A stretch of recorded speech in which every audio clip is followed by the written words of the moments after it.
Public school students in grades 3 to 8 take an average of 10 standardized tests per year, and a child entering pre-kindergarten today will take, on average, 113 standardized assessments by the time he or she graduates from public school.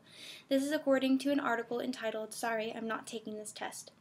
Children in the United States spend about 13 years in public school gaining their education, and being burdened with all of these state tests in order to fund for their school or to determine their teacher's salary is hindering their ability to learn the intended curriculum because they are instead focusing on the material they need to know to fill in bubbles on their Scantrons. However, the New York Times editorial argues that the ill-conceived boycott of standardized tests could hurt educational reform and that the tests are necessary in order to fund underprivileged students. But these tests do not offer the best hope for holding school districts accountable for educating all students regardless of race or income, as the article states.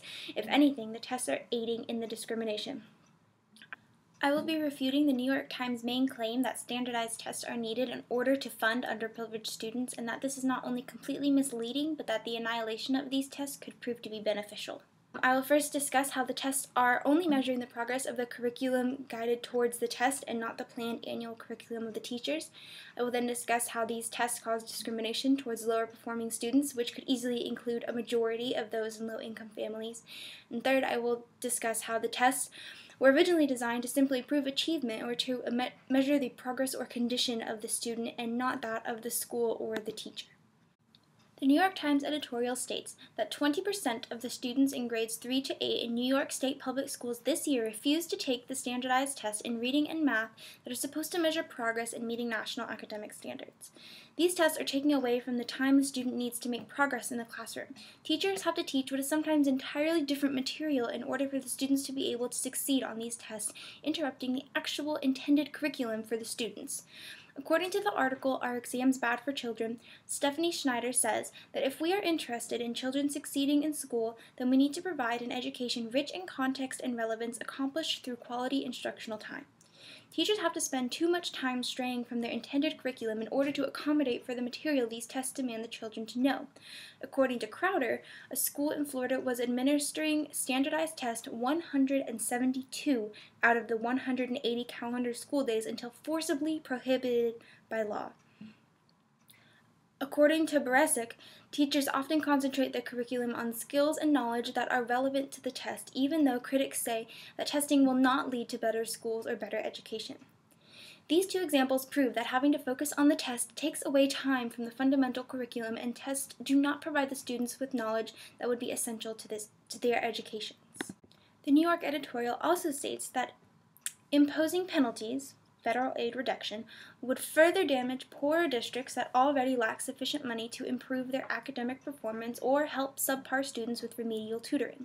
However, by having all students take these tests and placing so much pressure on the outcome of these scores, some schools disregard the lower performing students completely and only rely on the higher performing ones to generate these good test scores. This effort to generate good scores for the test discriminates against the lower performing students, who most likely are going to come from the poorer areas of town. The article entitled "Sorry, I'm Not Taking This Test" states that urban high school students spend 266% more time taking district-level exams than their suburban counterparts. This is in part because the stakes for these schools are so high. Test scores determine not just how much funding a school will get, but whether it will be allowed to stay open at all.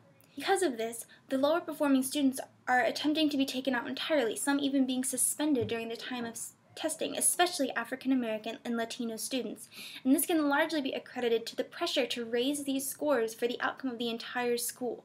The editorial also states that New York has adopted some of the most stringent testing standards in the country, equal or higher to the bar set by the National Assessment of Educational Progress, which most experts consider the best measure of student performance. The original intention of testing was strictly to monitor the progress of the student and to assess their comprehension of topics they were learning. The subjects that standardized tests now cover no longer align with the tests the children regularly take in school, so the students are having to learn two entirely different sets of curriculum for school, one of which the teachers are under a lot of pressure to teach just right as to satisfy all of the necessary requirements expected of them. According to Addison, As early as 1833, Harvard and other colleges began to administer written exams as proof of achievement. By 1851, Harvard faculty recognized that they could no longer assume students would arrive with a uniform set of skills. This is why the New York Times editorial is incorrect in encouraging the continuation of standardized testing. These tests are not beneficial and they focus on the wrong elements of education. In order to be fully effective in the curriculum, the students should not be forced to take such stringent tests, and the teachers should be able to teach their own curriculum year-round instead of having to take unnecessary breaks to teach the curriculum specifically for standardized testing.